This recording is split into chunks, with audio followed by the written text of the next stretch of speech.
ufite stress azanye ibihumbi 55 ati mbikira 50 ndi kwirukanga wabibonye ko ari umuntu uri kwirukanga wabibonye ko ari umuntu utari kubona then uyifata bya bitanu hari uburyo ushobora no kutita kuri kamera cyangwa se urukundo wayi control ufata bya bitanu biteretseho uramubwira uramuhereje papers ati wishe 50 kandi bya bihumbi 5 wabibitse that Christian girl nagaruka akora arambwira mama papa wibagiyemo 5 ashaka kwigwamo nka tipo ariko don't walk like that ngo nuko nta muntu nyine yakubonye that Christian girl akwiye kubura umuri naho nta muntu n'umwe umubona kusezera niba ariko navuga ngo kwitorero uri kumva kuri ministry ngo ugiye gukora business hari abantu byagushije I know so bumvaga yuko mvuye mu by'Imana ngiye mu mafaranga so it took me time to pray and double pray and actually check with God God, am I doing the right thing how about byombi mbikorane akugira ngo kimwe ngisezere ngire gute ngusha abantu niki so ntago understandingaga until Imana inyigishije ikintu ntago nkuvanye muri ministry kugira ngo ngujyane mu bintu bisanzwe you're shifting from one ministry to the other ministry that's true the 1 year and some months in the business recently haje client arambwira ati I don't know if this is offending you cyangwa iki but honestly speaking ngewe naje kubera yuko nzikura umukristo wow I think I need a man that can provide that's there for me 100% ntago uri kuvugira muri context yuko that's your standard uri kuvugira muri context yuko ufite trauma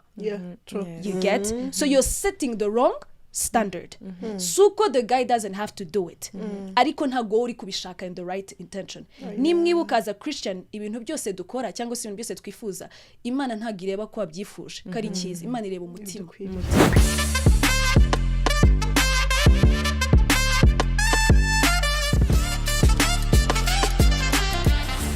Shalom, beautiful people. Muraho neza. Bahaye ikaze kuri The Grace Note Podcast. Amahoro Imana bane namwe. It's a praise where your faith meets your life. And young heart come alive, kambabazi. Nako subscribe. Ese ujya wibuka gusharinga abagenzi bawe ubutumwa bwiza usanga ahangaha ubuhamya bwiza n'izindi ngingo wumva zagufashije ujye utekereza ko zanafasha n'abandi. Ujye sharinga abagenzi bawe. Mbahaye ikaze rero kuri episode yacu no munsi ni episode idasanzwe I hope mwamaze kubona Abakobwa turi kumwe beza ibindi barabyivugira mbahaye ikaze murakoze shalom my name is Karangwa Naida. I'm a Christian girl. I believe in Jesus Christ. I believe that he's my Lord and Savior. I do IT in networking and telecommunication. So ibindi mani duhana umugisha. Oh, that's nice. A Christian girl who do IT. Like it. Yes, ashimwe. Nitwa Brune itetere. A Christian girl. Umukobwa Yesu mukunda cyane. Very, very passionate about him. And I'm very unapologetic about it. Yes. And mu buzima busanzwe, I'm a fashion designer. I'm an wedding planner. I'm podcast host. New podcast host of the Grace Note podcast. And n'utundi twinshi. Murakoze.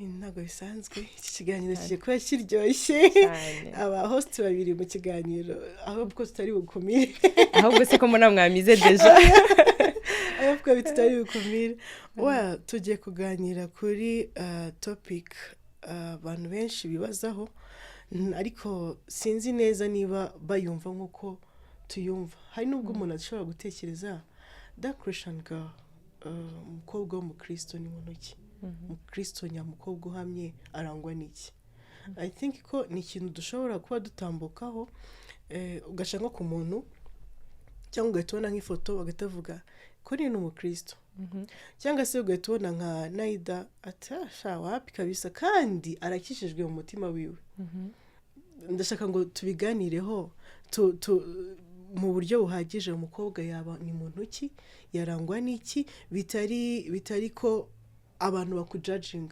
bakikubona Naida, who is the Christian girl to you?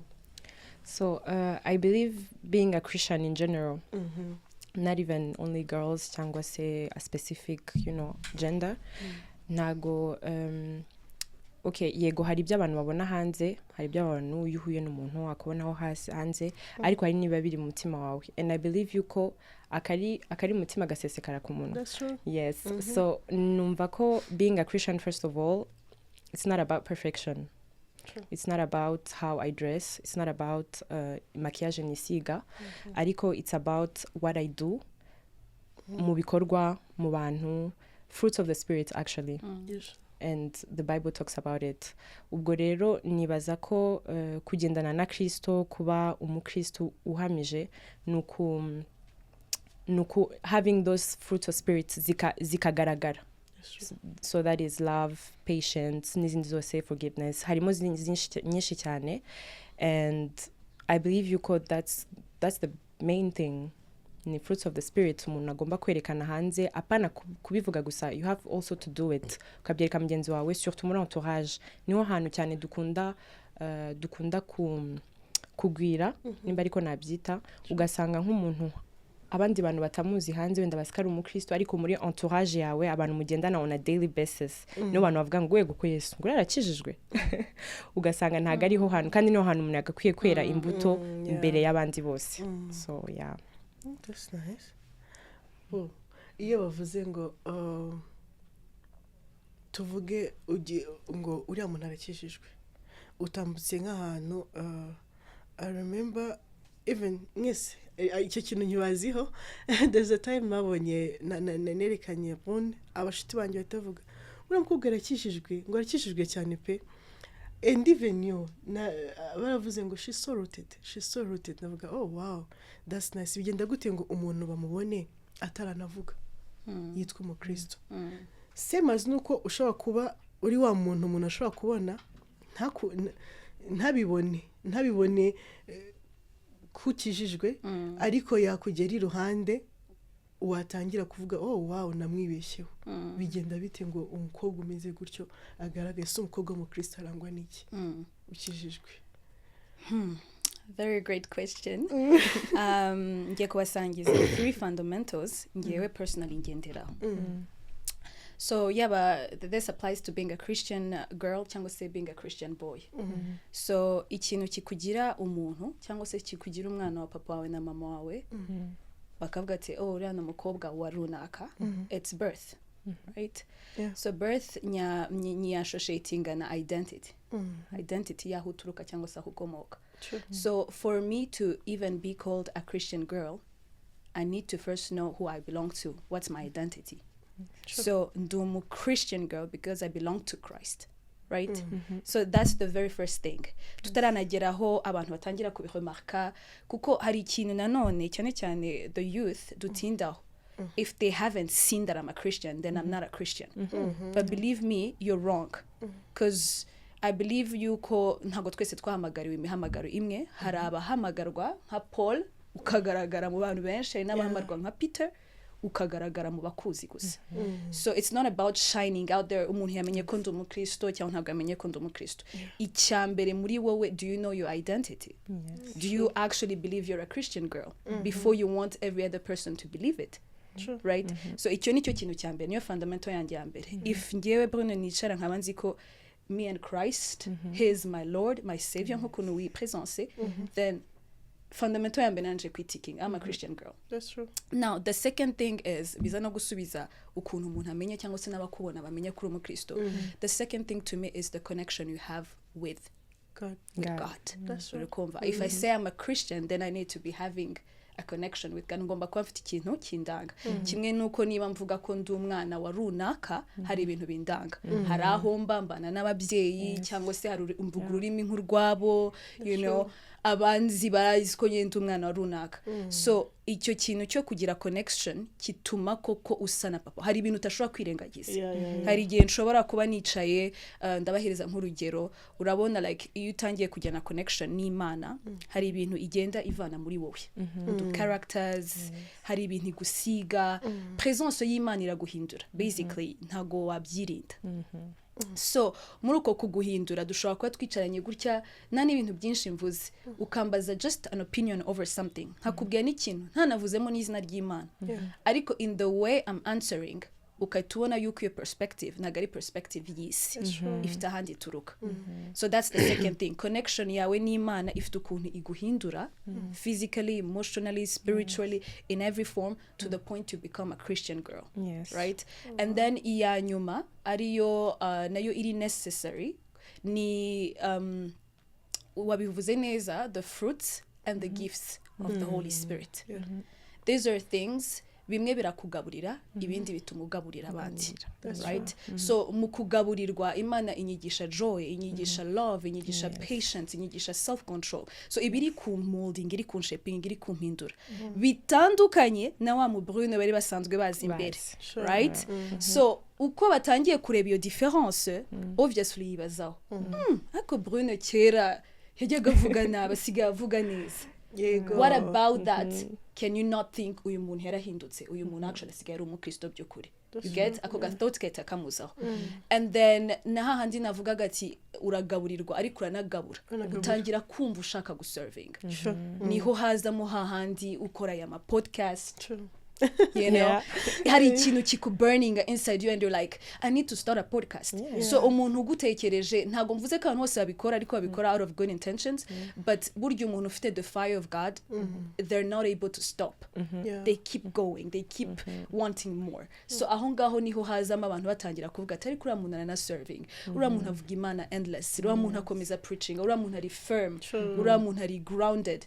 Ibyo byose baba bareba ni muri ibyo bintu nyine wa servinze kandi you're also reflecting your service. So ibyo bintu bitatu kuri ngewe kabisa iyo mbonye cyangwa se iyo ngenda mvuga ati ahangaha n'ahangaha mpagaze gute bituma mpamya ko I'm a Christian girl cyangwa se n'undi yaba ari umu Christian girl. That's nice. So that means ko bidakwiye kugaragara tudakwiye ku judging a book by its cover. Yeah. But let's say schools and work.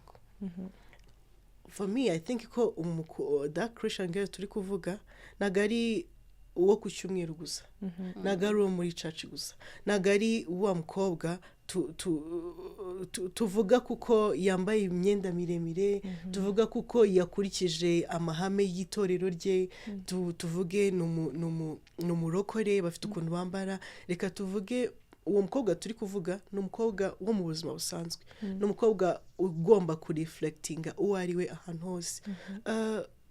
At schools and work, that Christian girl kwe kwitwara gute? Anyone can share her thoughts. You go first. Yeah, I believe yuko either at school or at work kuko ibyo ni ibintu biri bijya kujyana. Deja bon, ikintu ngenderaho personally, ikintu ngenderaho cya mbere it's being on time kugira ngo deja ntiba na boss wanjye namwiba kuko nimba anyishyura kuva let's say 2:00 akageza wenda 6:00 nkora mu gitondo gusa, I have to be on time nkagira 2:00 kugeza 6:00 zanjye kuko nimba deja ntangiye kwibamba ntangiye umunsi wanjye nabi ngera ku kazi nirukanka nkora ibintu nabi ugasanga umunsi utangiye nabi. Ikindi cya kabiri ngenderaho ku kazi nuko ntago nsigana. Sinsiganira ibintu. If there's something to do, I'll do it. I'll just do it because I can do it. Kugira ngo hatabaho bya bintu byo kuvuga nguriya ngo nagakora nguriya ngo oya nta kibazo ndabikora kandi with a good heart. Nkuko the Bible tells us nimba ukoze ikintu gikore n'umutima wawe kandi ugikunze. Ikindi kintu genderaho ku kazi nuko ntago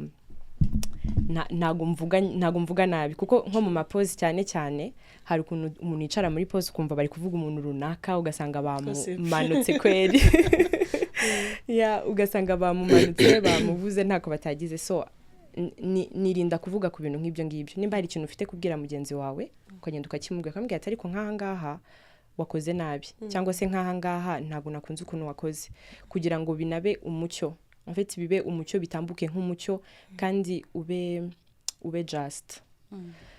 so ibyo ni ibintu ngenderaho ku kazi ariko nko ku ishuri yes so it comes with no cheating gusakuza mu ishuri hari utuntu dutoya kandi hari utuntu dutoya abantu tutaha agaciro cyane kandi ari utuntu mu by'ukuri twerekana nk'uko wabivuze Brune twerekana en fait bituma umuntu akwibazaho bituma umuntu akwibaza akavuga ati uyu muntu ugasanga gusakuza mu ishuri urasakuza iki just follow the teacher nimba if you have a question just ask so ibyo ngiye nibyo bintu ngenderaho ku ishuri no ku kazi yeah same as me even ku ishuri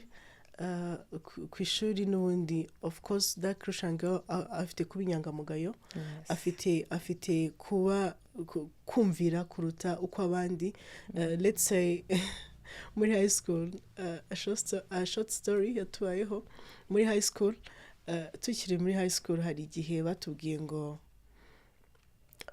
ngo muze ku mansera wacu batubwiye ngo muraza gukora sport mwese noneho undi aravuga ngo ko sport si ngombwa ku basiziyeme baravuga okay reka niba atari ngombwa tuze kwikora etide n'ubundi tugiye gukora ama exeta this and this so kubera ukuntu tugendera mu kigare twese twahise twambara turagenda icyo gihe nari ntarakizwa twese twambara twaritswe kwambara dufunga umutwe twicara muri class but that Christian girl afite kumvira kuruta ko kugendera mu kigare afite kumvira kuruta uko bashaka kuvuga ngo dusimbuke ikigo nawe akagisimbuka icara ureke kumva and even at work let's say ko when nobody is watching you uri nko muri bank haje umumama udasobanukiye ibintu cyangwa se uwo ari we wese ufite stress azanye ibihumbi 55 ati mbikira 50 ndi kwirukanga wabibonye ko hari umuntu uri kwirukanga wabibonye ko hari umuntu utari kubona then uyifata bya 5 hari uburyo ushobora no kutita kuri kamera cyangwa se ukuntu wari control ufata bya 5 biteretseho uramuhereje papers ati wishe 50 kandi bya 5,000 wabibitse that Christian girl nagaruka akora arambwira mama papa wibagiyemo 5 ashaka kwigwamo nka tipo ariko don't walk like that ngo nuko nta muntu nyine yakubonye that Christian girl akwiye kuba urumuri naho nta muntu n'umwe umubona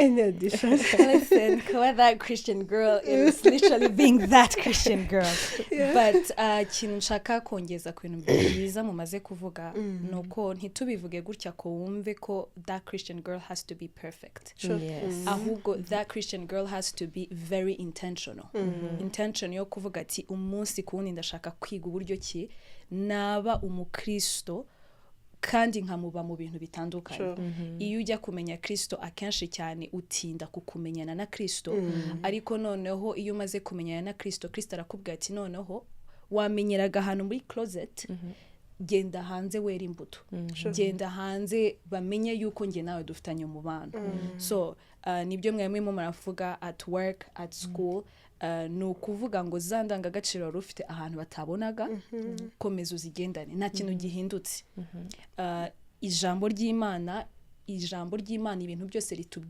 ibitubwira bitari ukuvuga ngo tubishyira in one aspect of our lives ahubwo ni ibintu tugomba gusohoza in every aspect of our lives tuvuge niba Imana itubwiye kubabarira ntabwo ikubwiye kubabarira umuryango wawe gusa ikubwiye kubabarira abuzi nabo utazi niba Imana ikubwiye ngo wirinde icyaha n'igisa nacyo ntago ari kimwe gusa n'ibyaha byose so ibintu byose dukora you have to understand yuko if I'm willing to be a great cyangwa se do good in church aho pastor handeba aho ndi gushumba aho abantu babizi ko ndi umukristo ko ndi guservinga you have to understand ko ni even at work it's a way for you to minister even at school is a way for you to minister ndabahereza urugero rwihuse so nana ministeringaga I was navuga ngo a preacher, a teacher, a leader in a ministry online and abantu benshi nyine cyane bamenyereye ko I preach right so hari ibintu twananje kwishyiramo yuko nibyo bigaragaza ko turaba Kristo hamwe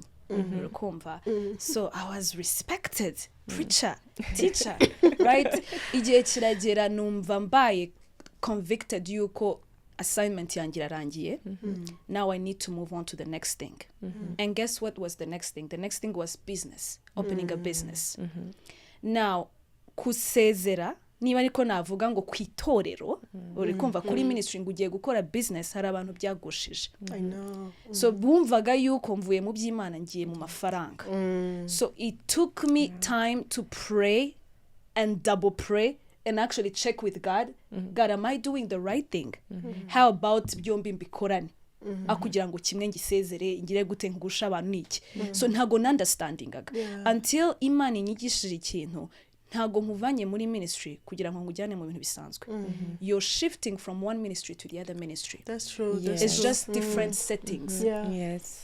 And then obviously nyine ngira time yo kubyiga no kubyunderstandinga so ntangira kubaza Imana none se tuvugishije muri business nzakuzanamo gute muri business izagenda gute how do you minister in business this was my first time and I'm like abantu bazajya bazasemba sengere kurambika ibiganza bazajya baza nkiremo uturirimbo tw'Imana bumve setting numva nta hantu biri guhura but long story short maze 1 year and some months in the business recently haje client arambwira ati I don't know if this is offending you cyangwa iki but honestly speaking ngewe naje kubera yuko nzikura umukristo. Wow. I think they thought they are going to offend me but natacye ndavuga ati if this is ministry father ibindi birekera for the fact yuko ntago yarebye talent ntiyarebye ibyo nkora we yavuze ati I'm safe I'm going because that person is Christian. So nakanu kamwe mbahaye ariko nagiye mbona ko there is actually a way to serve kubera ko this is the thing we think we're going to serve people in the church gusa ariko mwibuke Yesu yaravuze ngo ntago naje kubw'abameze neza naje kubw'abarwayi so nitwanga kujya guservinga muri business nitwanga kujya guservinga muri school at work in every other aspect of our life who's gonna do it ariko nanone ntibitume ujya yutatumwe. That's true. Yes. Thank you. Actually talking about that birazanjye hari ikibazo mfite bon ngiye gutanga nanjye ubuhamya noneho mitambaza aho ikibazo cyanjye. It's okay. So nanjye natangiye ubundi nkikizwa kuko nakijijwe it's been like 2 or 3 years neza nabatijwe kera ariko kubatizwa gusa kuko byari ababyeyi yego sesa byari bya famille ariko mu by'ukuri nkizwa hashize ni muri 2023 donc hashize ya 3 years igiye kuzura so nge nkikizwa nkuko wavugaga ati hari ukuntu there's something that is burning in you you feel like you want to serve and gupartager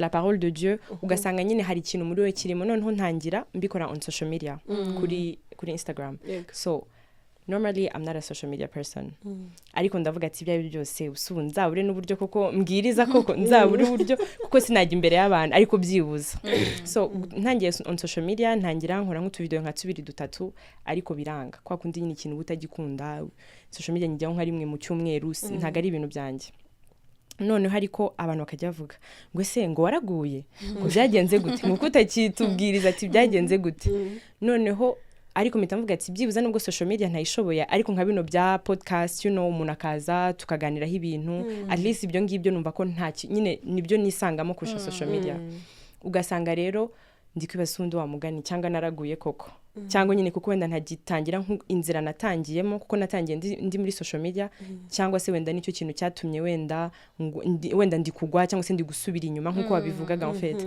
ndi gusubira inyuma ndase ndi gukora iki Imana yashakaga ko nkora so bwo narayivuze mpita numva nyine nshatse kubaza ati how as a Christian girl how can we manage social media and boundaries and not boundaries but comparison. On social media. Yes. That's a good question actually.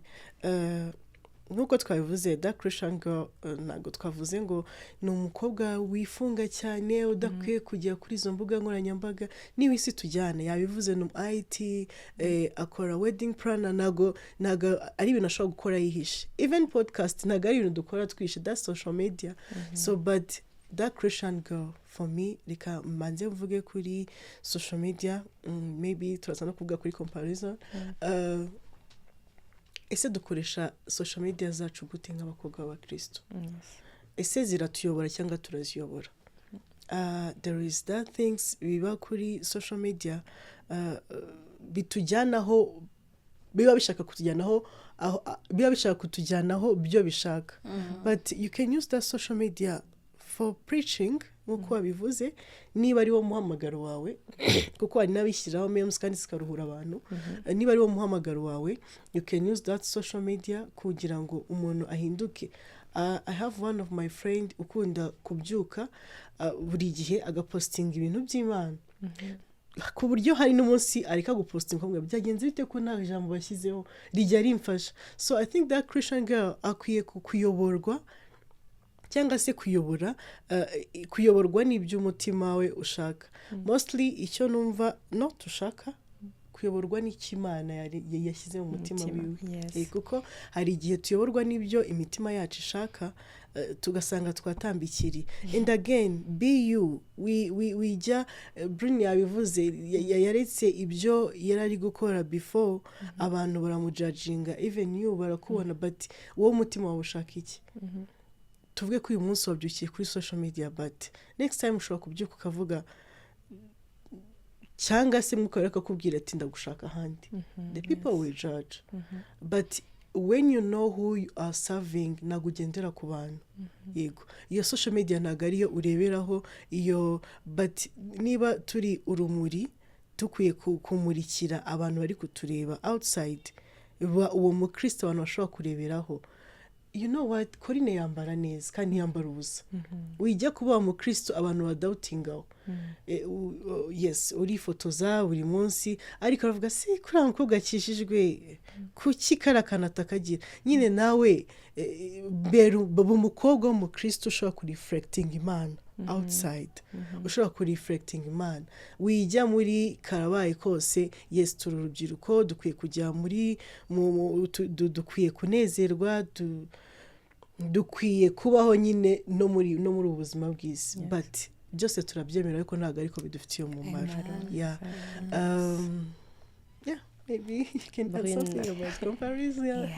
So ngiye kamvuge kuri comparison because mwe mwavuze kuri social media and when it comes to comparing yourself to other people hari ikintu ngiye navuga ngo cyamfashije when it comes to social media kuko I believe ko ari ikintu abantu benshi cyane bakunda guhura nabo cyane cyane abakobwa nitwe turi sentimental tuntu twose tudufata person.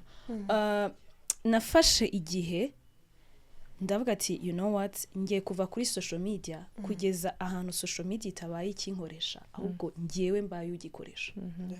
Fata igihe nsubira kuri social media numva yuko bayitwara nabura account navaho following utamfollowing liking utalikinga it's not who I am, it has nothing to do with me. So ibyo byamfashije kugira ngo uko nsubiye kuri social media iyo ndi kuyikoresha nka scrolling nkabona this person uyu munsi yaguze imodoka ejo yagiye aha ejo wundi yagiye aha I'm like oh nice I like me too nzabigeraho but not ari kunguka abandi bageze kuri ibi ngiyewe nzabigeraho ryari kubera guess what social media is ni portray y'uburyo cy'umuntu ashaka kumureba ntabwo uzi uko yabyutse ntuzi aho yaryamye ntuzi ibyo arwaye ntuzi statue mu by'ukuri biriya nibyo we yashatse kari ibyo ureba. So iyo umaze kubyandastandinga bituma ugenda ugabanya comparing yourself to those people. Kubera yuko uri comparinga ibintu bidafite facts. Nshobora nk'urugero nshobora gufata iyi jus nkashyira karahure nk'ahangaha nka postinga mu by'ukuri bitewe na ango mfatiye mushobora kugira ngo ndi muri restaurant right nyamara sindi muri restaurant iyi jus sinayiguriye banyakiriye right ariko rero tuvuga ati ariko mana yanjye Brune ahora afite amafaranga yo gusohoka she's always outside. You don't know that I just showed you agafoto kamwe k'isegonda rimwe ntuzi behind the screen. So ibyo ngibyo kandi nanone we going back to knowing your identity. Iyo uzuriwe ntabwo ushaka gufata uwundi muntu ari we. By the way suka abantu hose babeshya hari n'ababigezeho pe ibyo berekana ariko babigezeho ariko iyo nzondiwe ndicara nkavuga ati I might it's possible ko bino bintu undi muntu yagezeho nabishyira nanjye muri prayer list right ariko nubwo nabishyira muri prayer list at the end of the day I know who I am and where God is taking me. Bituma mba comfortable mu buzima bwanjye no mu mubiri wanjye no muri ngewe ukomeze naho ngeze right. So if you don't want to compare yourself on social media be grounded in knowing who you are as a Christian. numara kubisobanukirwa uzajya ubona umuntu yaguze urukweto uvuga ati ariko nubwo yaguze urukweto ngiye ruriya ntago Kristo arunyemerera ego nubwo yagiye ahangaha ngewe Kristo ntago ari hanjyana sibyo. So know yourself, what you are, who you are, where you're going, and what God wants from you, not what every other person wants you to do. Yeah, that's true. Nice, very nice. Igisubizo cyanjye nakibonye.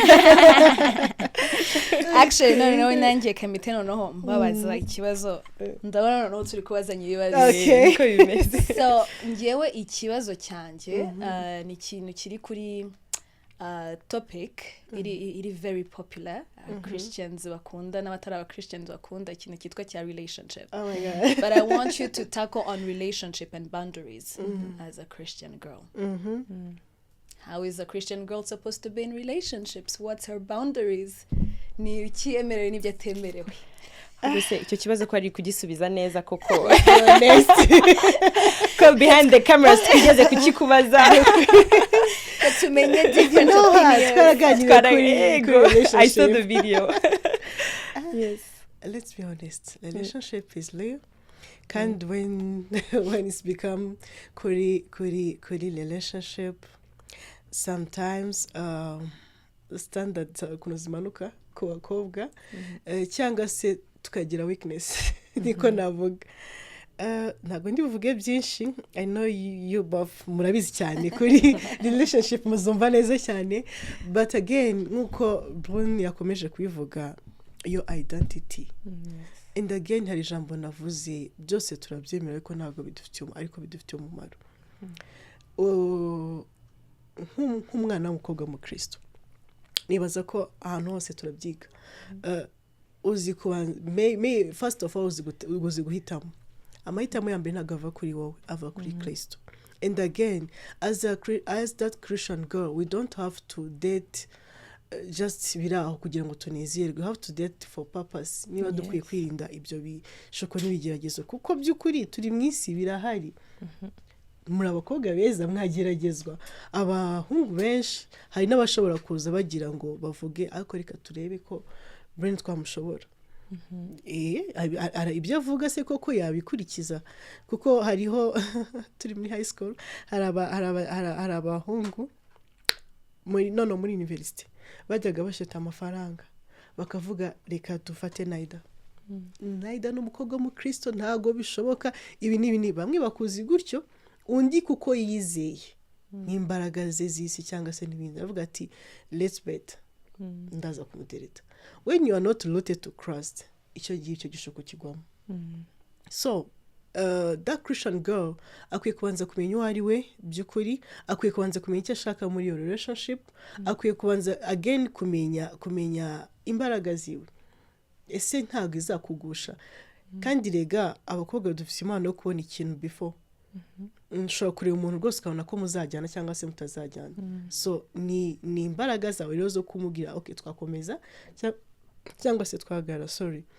And even for that boundaries, hari umuntu ushobora kuza akavuga akakubwira ati njyewe muri relationship we had to do sex before marriage. And your boundaries and your standard n'ubu Kristo bwawe burakwemerera yuko ibyo bukwemeza n'umutima wawe ukwemeza yuko ibyo ndakwiye kubikora. So niba bikwemerera gutyo, who is that guy ugiye kugukonfensinga kugira ngo ukora ibyo bintu? And again iyo umuhaye umwanya bishobora kuba ushobora gushiduka wacitse intege, ushobora gushiduka waguye muri icyo cyaha. Know your standard, and again umenye uwo uriwe muri Kristo, umenye amahame yawe. Again no, for me niko navuga, that Christian girl nagakwiye kujya muri relationship adafite purpose, adafite atazi ibyo agiyemo, ari kuvuga ngo let's try and see, because I know nakubwira ngo let's try and see, ngo none se ngo uri kubivuga ngo utaranabijyamo, ngo banze bijyemo ngo urebe ko Claude muzagera nayo, ngo banze umwemerere, ngo kuki wakanyira abantu utaragera. Any addition? Okay, well, c'est vrai que that's a good question actually. Ariko it's very vast. Ni kinini cyane. C'est vrai que ntago buri wese aba afite standards ziwe. Buri wese aba afite ibyo agenderaho, buri wese afite ibyo yemera na convictions ziwe. So ntago njyewe nkanjye cyangwa se Brune cyangwa se Colline ntago umuntu yazababwira ngo wenda ngo ugendere kuri ibi ngibi. Ariko I believe yuko muri Bible deja dufite wenda twavuga ngo ibiri basics tugomba kugenderaho.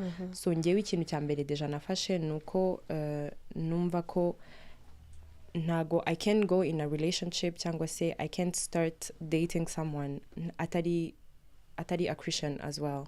Kuko ni muri Bible niho bavuga ngo umucyo n'umwijima bihurira. Kuko nibaza ko if he's not a Christian then afite papa we.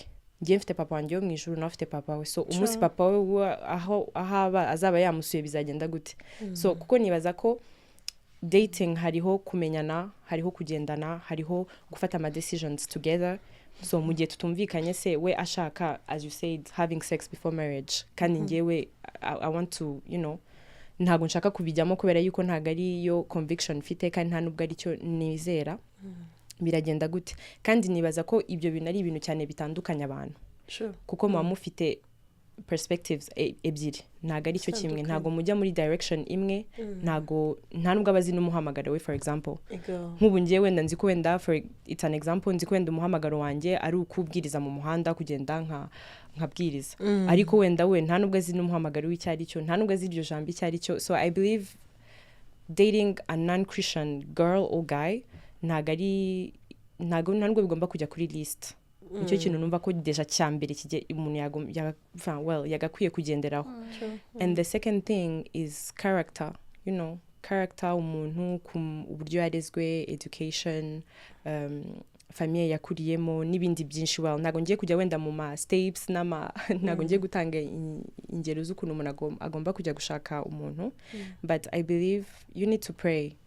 Pray and ask God to guide you, akubwire eske ahuri kujya niho, eske ibyo urimo nibyo, eske umuntu atuma utakaza ama values yawe, eske atuma wibagirwa ko uri umukristo, eske atuma ujya ahantu udafite amahoro.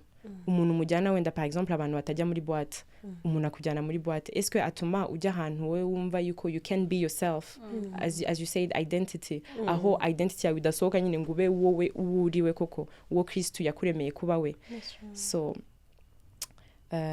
nicyo navuga wenda kuri relationship. Hanyuma boundaries, buri wese agomba kugira boundaries ziwe.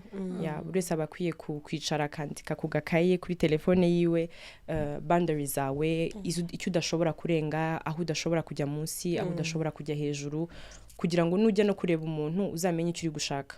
Kuko iyo utazi icyo ufite cyangwa se icyo ushaka nta nubwo umenya aho ujya. So And again on boundaries, the Bible said rinda umutima wawe kuruta ibindi bintu ugomba kurinda byose. Rero niba as a Christian girl kuri boundaries icyo cyukwiye kugikora cyane nta n'undi muntu kureba. Rinda umutima wawe kuko we have seen outside uburyo relationships zibabaza cyane mu byo ucamo mu byo ubona. So better kurinda umutima wawe kuruta ibindi bintu ibyo ari byo byose muri boundaries ugira. Wow. And wow, hey, topic just like you said is vast and nta formule igira ariko niba navuga ngo ngize icyo nakongeraho. First thing first, impamvu ino topic akenshi ikunda kutunanira cyangwa se impamvu ikunda kuba challenging to the youth nuko ni nayo aspect of our life dukunda kuvanamo Imana in the equation. So no kuvuga ngo ujya kudatinga nta muntu wagira ikintu akubwira. I'm gonna date who I love, I'm gonna date who I'm attracted to. Great. As long as I love him. Sawa, great. Uri kumva wakugira inama wese ntago wumva.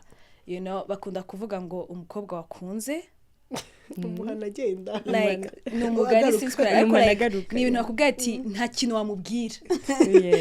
Which is actually true in reality. So no kuvuga ngo ikintu ushatse kuvuga ahantu twibuka guhamagara Imana, it's already too late. God cannot make a decision for you.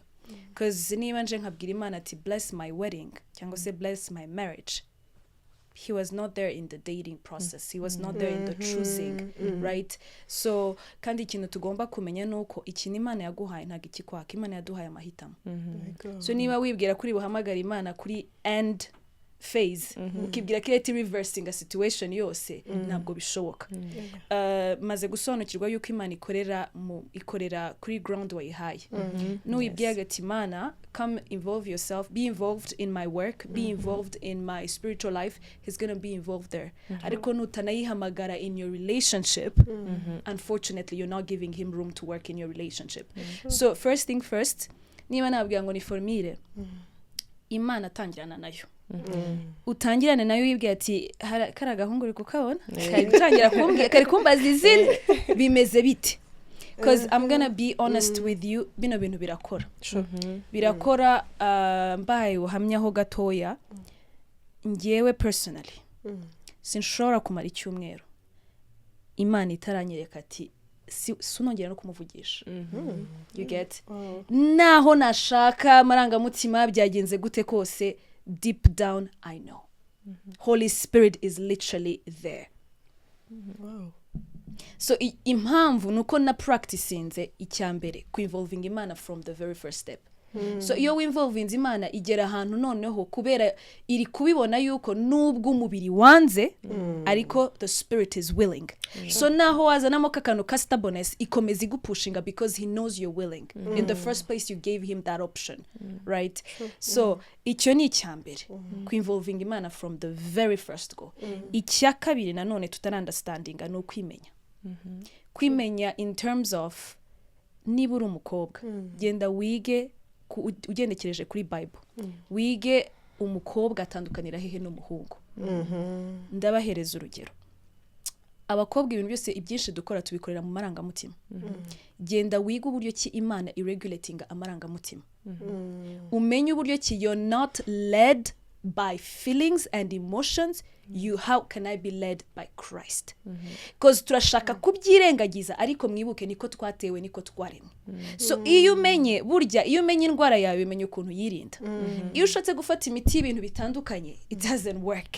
So we want to generalize relationships, what works, what doesn't work, ariko nyamara ushobora kuba uri kushaka ibintu bitanakureba. So as a girl, get to know your emotions, get to know what do I need to heal from, what triggers me, what do I love, what am I attracted to. Ibyo bintu byose iyo umaze kubimenya hamwe na Kristo, Kristo agenda noneho akubwira ati mbo iki ngiki kikatinge off, iki gihindure, change, niho hatazamo noneho kwa kundi ukora boundaries na standards. Because if you set boundaries na standards before you get to learn who you are, you're going to set the wrong boundaries. For example, niba mfite trauma, you know, I've never lived with my dad, n'urugero mbahaye, I have daddy issues. Ninjya gusettinga boundaries, ntabanje ku understanding what triggers me, nize trauma mfite, ni hehe mva n'ibiki byose bituma bingira uwundi was a girl. Ndi busetting a boundary nandikeho ngo I need a man that can provide, that's there for me 100%. Ntabwo uri kuvugira muri context yuko that's your standard. Uri kuvugira muri context yuko ufite trauma.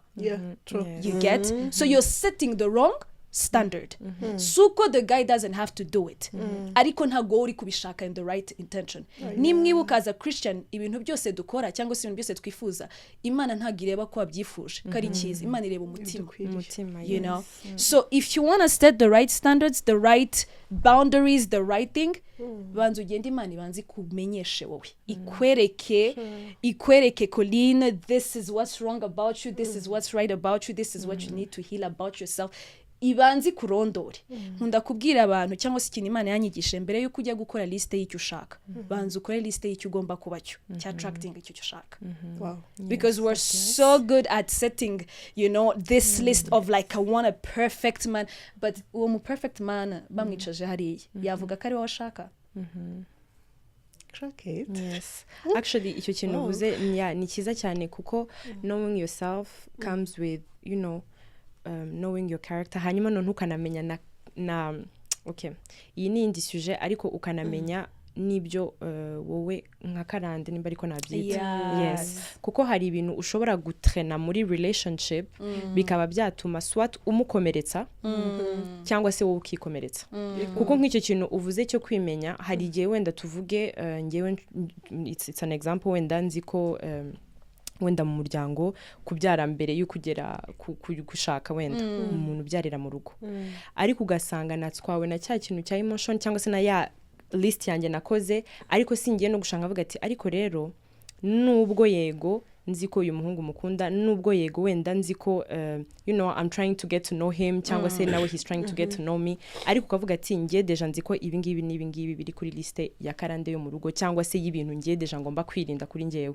uri kubyumva ku ruhande rwanjye kuko abantu bose tuba dufite ibintu bitandukanye so ukavuga ati rero kugira ngo nirinde ibi ngibi then kuri liste yanjye ndongeraho no sex before marriage uri kubyumva niho bihera mfite tunakora list kubera iki kuko uwimenye uriyizi uzahuva uri kubyumva uzahuva uzi inzira ugomba kugenderamo uzi icyo ugomba kwirinda uzi cyacyo utagomba kugwamo so I feel like Bruno avuze ikintu kiza cyane so you need to first to get to know yourself ukavuga ati nk'ibi ni ibintu ngiye ntashobora gukora nk'ibi ni ibintu ngiye ntashobora kwihanganira kuko ni naho unamenya n'ibintu ushobora kwihanganira yes kuko iyo utiyizi ntabwo wenda uzi ko ushobora kwihanganira umuntu udakoropa for example ugira umwanda ukavuga ati nimba ari umwanda ntacyo nawihanganira ariko ntago wiyizi kuko ntago wigeze ufata time uvuga ati kuba ahantu hari umwanda eske nahihanganira that's a small example ariko hari ibindi bintu binini cyane kandi byinshi so I feel like we have to first to get to know ourselves ukavuga ati ngende umuntu uteye gutya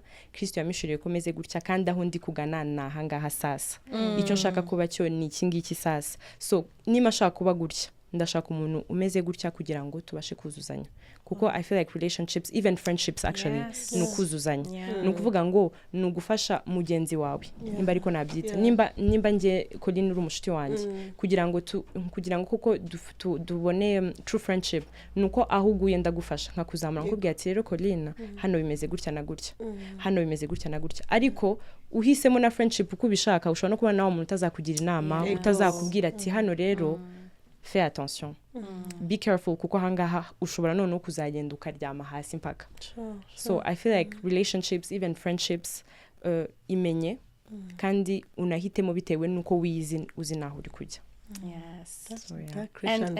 and ngiye kuvuga ikintu ndabizi Colin azabibabwira our host mbonereho kubwira abantu very unpopular opinion but that matters niba utarimenya niba utarabaza Imana relationships zigenda gute and all that it's okay to be single yes it's not a curse so that's a topic Colin azabwira ntago agomba kujya kuri yo kwivugaho that's true ntago ari ngombwa ngo tube muri relationship igihe cyawe kitaragira cyangwa se utayirimo and again sinagombwa ko ugira pressure kuko mugenzi wawe ayirimo if you are really that Christian girl uzuriwe kuko mwabivuze sinangombwa kushaka tout simplement ushobora no kuba utanashatse ntago ari umuvumo actually Paul ni ubivuga you know ntago gushaka ntago ari umuhamagaro wa buri wese afite umuhamagaro we nkuko twayivuze so ushobora no kudashaka rwose kandi bikagenda neza abantu turabafite tugomba kuganira kuri byinshi yeah let's say maybe wenda kanyuma cyangwa se namwe murakomeza muvuga ibitekerezo that Christian girl when life is getting hard twagiye tuvuga mu buryo bugiye butandukanye ako si uwo mukobwa umukristo hamye yakwitwara ate mu gihe ageze mu gihe cy'ibigeragezo mu gihe yigunze mu gihe ari wenyine mu gihe afite ibibazo kuko hari igihe bigukubita ugasiga agakiza hasi ukajya kora rwose ukabona wabaye too block ku buryo ubura n'igiceri cy'ijana ukaba ufite amahirwe hano hirya y'umuntu wavuze ati ako how come wa broke umukobwa mwiza nkawe ngwino nguhe ibyo wumva ushaka nanjye umpe ibyo nshaka reka tubiganireho ni gute that Christian girl yakwitwara muri icyo gihe cy'ibibazo when life is getting hard all right so again muri cya kintu tumaze kuvuga cyo kwimenya nasobanukiwe yuko ndi umukobwa wa papa. I'm a daddy's girl. I'm a Jesus's girl, right? Twabivuze ngo being that Christian girl. So you understand that you are a Christian girl, you are God's daughter, you treat yourself as God's daughter. So when life gets hard, as a Christian girl, as a girl, ndagenda nkaririra Imana. Kubera iki ndi umukobwa ngira amarangamutima. So niba nshobora kurira inshuti yanjye nababaye, niba nshobora kurira akantu kose kankozeho baransetsa nkarira, bambwira ibibi nkarira, anything kirandize. So menya no kwitwara koko nk'umukobwa imbere y'Imana. Ntabwo ngenda ndi umuhungu nabikamejeje inagize gute, oya ndagenda rwose nkabya imbere y'Imana nkarira until numva yuko nsutse umutima wanjye wose. And it's not always he answers me right away, and it's not always I see him acting, but I know he's there for me. So bituma nyifungurira umutima wanjye kugeza aho ibintu bikoze uko mbyifuza. And umaze kuvuga ikintu cyiza, niba hari ikintu twagiriwe privileges as girls, tugira amahirwe menshi pe. Azi imbere yacu cyangwa se aba presented in front of us because we're girls. Just because uri umukobwa bagufungurira imiryango imwe n'imwe. Ariko iyo miryango ugomba kwandastandinga yuko imwe irakuzanira imigisha, indi irakuzanira imivumo. So ikintu tugomba kwiga cyangwa se gupracticinga ni ikintu kivuga ati say no. Learn to say no. So learning to say no ndabizi akenshi nanone kubera bya bintu by'abakobwa tugira amarangamutima, turaba sympathe, like ituntu twacu twose nyine ni gake gake iki cyose. Ariko again icyo udashoboye bwira Imana igushoboze. Bwira Imana ati Mana muri uku kuba umukobwa nyigisha kuvuga hoya. Muri uku kuba umukobwa nyigisha kugira again zazindi boundaries, you know, limits, ibintu ngewe aba bantu bazi. Ikindi kintu ndabizi, this is like a worldly saying, but ndayigerageza kuyizana mu buryo bw'Imana. Fake it until you make it. Ibyo bishatse kuvuga iki? Iyi ni ntuzana practicinze mu buzima bwanjye in terms of ntabwo iyo utangira ikintu gitangira ari discipline kugeza igihe gihindutse a desire. Umuntu ujya gukora gym atangira kabisa yipushinga, biraryana birabiha, ariko bigera ahantu actually mu gihe atagiye gym akumva ararwaye. You get? So no kuba umukobwa bareba nk'urugero, hari abantu njye ntangazwa niyo umuntu avuze ati Bruno ari serious, hari ibintu utamubwira. And I'm like ngewe cyangwa sometimes no friends banjye birabatungura, wowe bavuga ni wowe tuzi. But this is the thing, nageze ahantu ndavuga ati mu buzima bwanjye ndi umuntu uri easy going, soft, like wazo ukambwira ibintu byose nari nzi kuvuga yes, ibintu byose nyine like yari yes and amen, right? But then ngera ahantu ndavuga ati there's no other way for me to learn to put on limits, to be able to say no to things I'm actually supposed to say no than to actually practice it. So ntangira gupracticinga ibintu byinshi mvuga no, nibyo ndi supposed to gusenga yes nkavuga no, you know, nkavuga no kugeza ahantu ngiyemo, kugeza ahantu understanding that yuko it's not a fault to say no, you know, it's not a mistake, it's not you kwanza abantu, it's not you kugize it. So maze ku understanding noneho no, of course on atatanya kugatera kufunga umutwe ugira gute, it's okay. It's okay. In this world, you're going to be judged either way. That's true. Yeah. So, maze kugeraho, noneho ndongera ndigarura, ntangira noneho kwigishwa n'Imana balance. When do you say yes? When do you say no? Wow. I'm not saying I'm perfect. Nta nubwo urwo rugendo nari narurangiza, but I'm willing, right? So, ibyo byatumye igihe mvuze no, umuntu arabimenya ko navuze no. Don't ask me twice. Igihe mvuze yes, umuntu arabimenya ko mvuze yes. That's it. So ibyo bintu tubyige bizatuma muri ubuzima bwo kugira like a hard life, because nta hantu uzayicikira, you know, nta hantu wayicikira. As much as you're God's princess, God has to teach you some lessons. The world has to teach you some lessons. The devil is trying you. You are human. So just learn to say yes, just learn to say no. Hanyuma nubona byanze gendurira Imana, ntukifata imbere y'Imana. Be you. When it's not going well, ngewe nkunda kubwira abantu uti I'm literally a daddy's girl, but in terms of God, to the point, and I was the last time, iyo niba like nshaka ice cream, mitenda ati ice cream, man, ndashaka ice cream, you know, niyo imbwa ati mana nakurakariye, nkanayibwira impamvu nayirakariye, suko mba ndi kumenyera Imana, ahubwo kubwo gutinya Imana bituma nyegera nkishisha.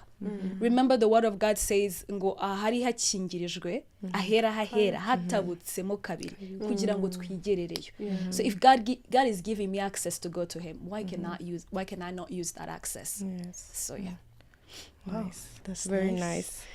Very nice.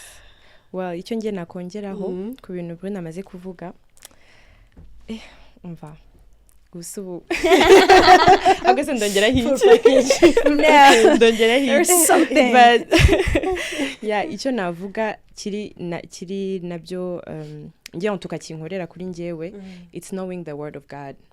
Kuko gusenga comes with, you know, saying what God said in his word. Kuko nimba usenga ukavuga ati nk'ubu hari ijambo nkunda cyane, reka ndivuge ko narifunguye, nkunda gusengera ni muri Matthew 7, ngiye gusoma mu gifaransa, ni demandez et l'on vous donnera, cherchez et vous trouverez, frappez et l'on vous ouvrira. This is en fait ni ikintu gikomeye cyane, kuko I feel like iyo usenga gutyo no muri wowe urabyizera, kandi se kwizera bitera kurema. So nibaza ko deja iyo wamaze kwishyiramo ikintu ukacyizera, igute sabwe Imana itakigukorera, kuko Yesu niwe wavuze ngo en fait ntago nshaka gukotinga iyo ntuze, ariko uburyo yabivuzemo no kuvuga ati nuko nyine twe abantu tugira kwizera gukeya, ukasanga ni nk'akabuto ko muri hajya bavuga gute, ego ariko buriya kwizera ni ikintu gikomeye, kandi kwizera it's not blindly, ntago ari kuvuga ngo ndaje ngo ndavuze ngo noneho ngo ndizenga ibi ngibi, ugomba kumenya icyo wizereyemo. Ikindi kandi kumenya ijambo bizana no kuvuga ngo hari ibigeragezo ucamo kubera ko Imana ishaka kugaragaza en fait uwo ari we mu buzima bwawe. Hari igihe ushobora guca mu kintu nka Yobu. Yobu is the perfect example. Igitabo cya Yobu umuntu ashobora kugisoma karira akavuga ati umuntu yari umukiranutsi, literally nta ntenge, kandi undi aravuga ngo nta mwiza wabuze inenge, ariko we nta ntenge, ugasanga umuntu agendera ku murongo, ariko ugasanga ibintu ari gucamo ntago ari uko Imana ishaka kumubabaza, ntago ari uko cyangwa se isi yamuguyeho cyangwa se ibintu byagenze nabi, ahubwo ni ukubera yuko Imana ishaka kwigaragaza iguciyemo, kuko iba yanakwizeye actually, kugira ngo Imana iguhe ikigeragezo nuko iba yanakwizeye, kavuga ati rero uyu muntu wanjye ndanamwizeye, kuko Satani hari igihe adusaba ariko no kudusaba ntago ashobora gukora ku bugingo bwacu. That's something yuko tugomba gusulinya. Umuntu ukora ku mubiri it's okay, naguye ndavunika, ariko se ejo nzaba ameze neza, ndakomeza gupreachinga, ndakomeza kubaho, ndakomeza kubona inshuti zanjye. So I feel like mu gihe icyaba cyose kidakora ku bugingo bwawe, nibaza ko nukuryama ugasinzira, ubundi nukuryama ugasinzira. Ubundi ibibazo ngiye bije ndavuga ati reka nkubwire, nkasoma Bible nkavuga ati Imana iravuga ngo nzi imigambi na je connais les projets exactly, nzi ibyo nibwira kukugirira, so si bibi ni byiza. So I feel like iyo uzi ijambo ry'Imana hari n'uburyo ugira confidence buriya, fake it until you make it. Hari n'igihe ugenda uvuga ati byagenze gutya, reka nkomeze ngende, uri kubyumva. So tukita, nibaza ko ikintu umuntu yagakwiye kwitaho ari muri Matthew niho babivuga, nukubanza kwita d'abord ku by'ijambo ry'Imana, kubwa royaume de Dieu.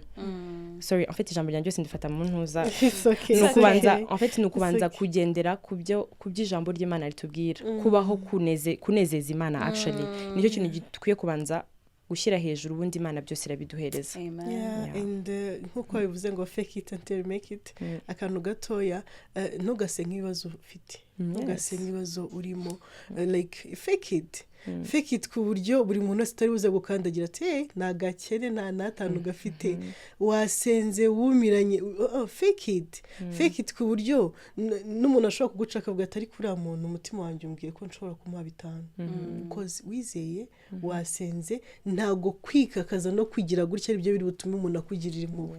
Niba Imana nawe ukize yo favor, niba ufite ibyo bibazo iturize rwose, fake it until you make it.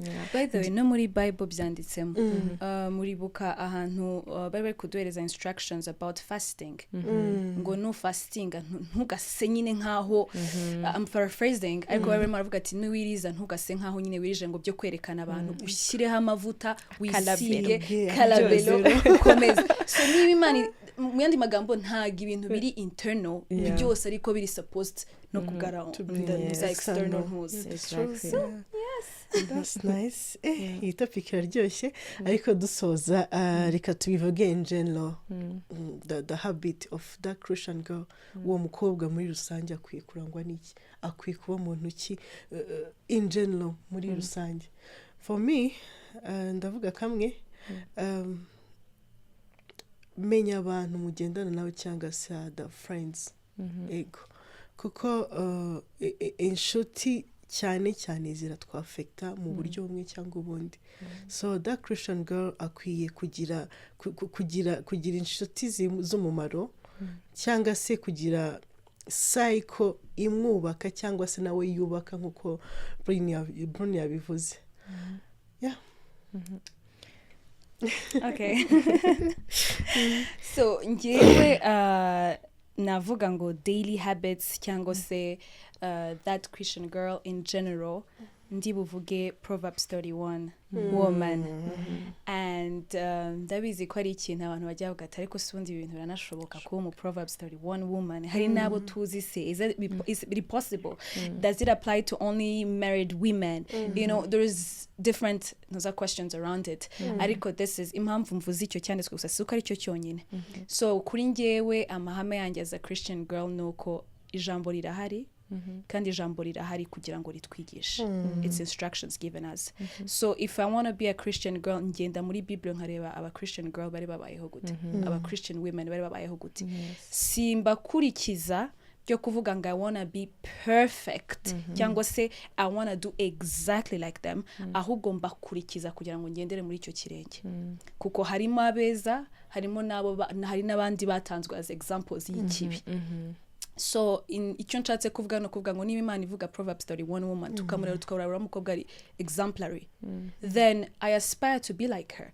So on a daily basis ibyo bintu ndabi practicing kugeza umunsi Kristo agarutse sinzi ngazagaruka ndi kugiye kigero ariko icyo nzi nuko ari umurongo ndi kugenderamo ibindi bigiye bitandukanye to be like Esther, to be like Ruth, to be like abantu bose bari muri Bible barahari kugira ngo tubigireho.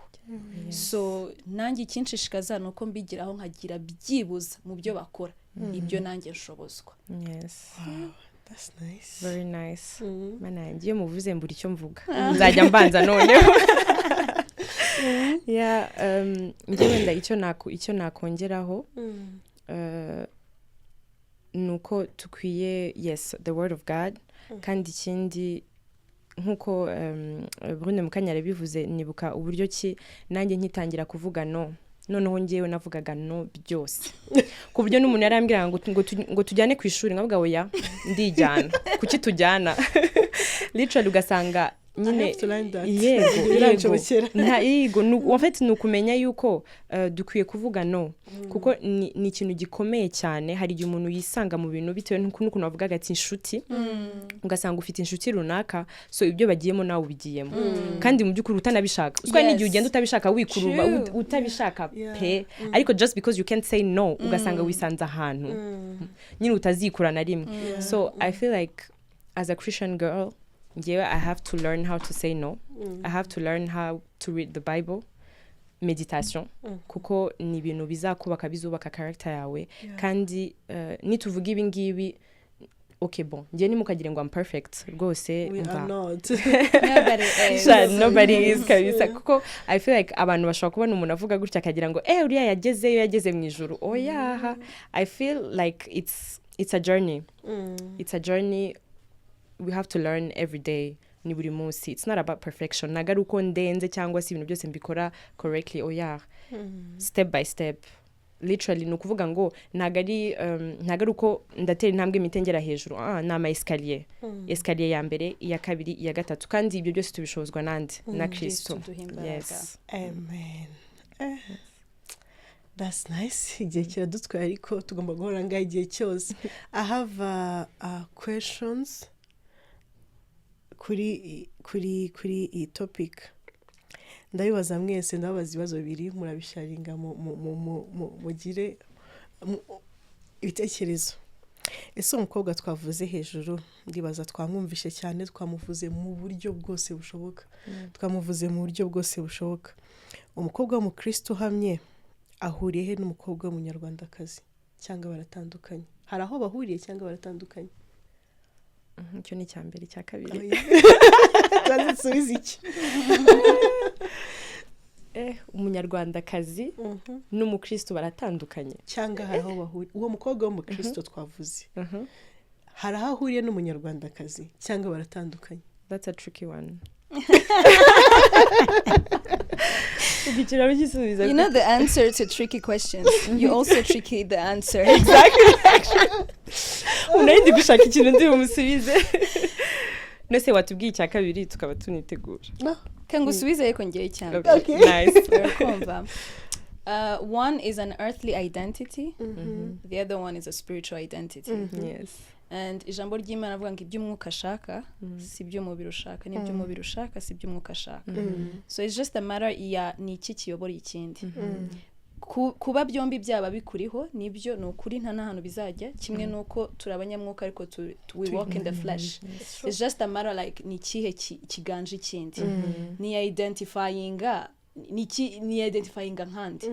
So kuba ndi umunyarwanda ntibimbuza kuba ndi umunyarwandakazi ntibimbuza kuba ndi umukristo, sibyo? Ahubwo ubukristo bwanjye bugaragara mu kuba ndi umunyarwanda. So ndi umukobwa w'umunyarwandakazi, I'm very proud, but you will see Christianity in that Rwandan girl. Very nice. Good answer.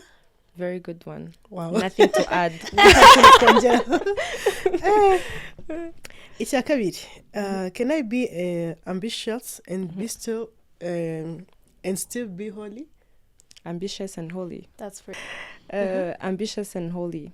Yes. Kuko ubundi hari ukuntu ubundi what is being holy actually?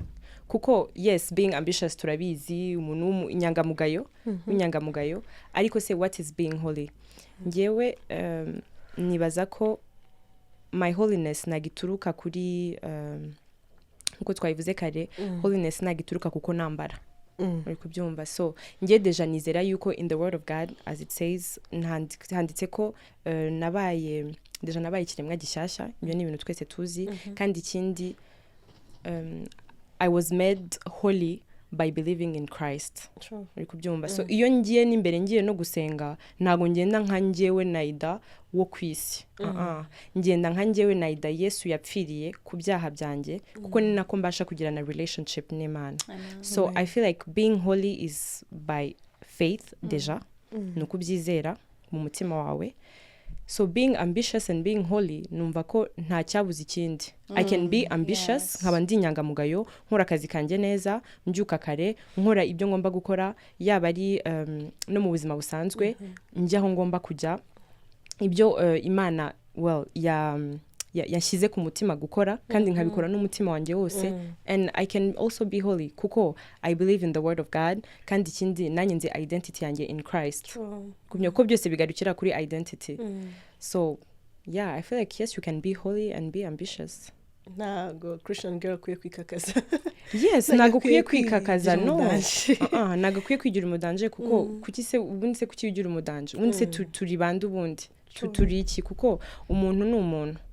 Umuntu ni umuntu, ntago nkuko actually nabisomye muri Romans ubushize, ntago kuba wenda ndi umukristo nkwiye no kureba ku ruhande ntago mpareba. Why not? Kureba ku ruhande wenda nindarira ku ruhande kugira ngo mbone akazi, ngende nkore, mbone amafaranga, mbeho, nishyure inzu, nishyure literally kugira ngo ubashe kubaho ubuzima bwawe. So I feel like ntago kuba ndi ambitious, kuba ndi ambitious cyangwa se ndi Christian girl bikwiye kubaho yuko bikwiye gukuraho yuko I can be ambitious. That's so nice. Yeah. Wow, thank you. Tugeze mu mwanya muto wa Vibe for Christ. In Christ we vibe. It's a place tugeramo tukabazanya ibibazo bibiri. It's a quick question. Quick question. Ndahera kuri nde? Ni ikihe kibazo ureka kubaza ChatGPT? ChatGPT. So, ako ndabyibutse. There is this new thing of kubaza ChatGPT igukorere like aga picture k'ibintu ukora. That's training. But unfortunately ngewe yaramfailinze because I don't use ChatGPT. So basically naginze. Nagikoze. Yeah. Ngiye yaranyeretse. Izi byose. Naida, ubu tuvugana ufite amafaranga angahe? Cash. Okay, ntago mbizi, ntago nahise ndayi. Cash wenda nshobora kuba mfite nka cash kuri cash gutya amafaranga y'inoti. Ntago mbizi, ntago narebye. Akora afite.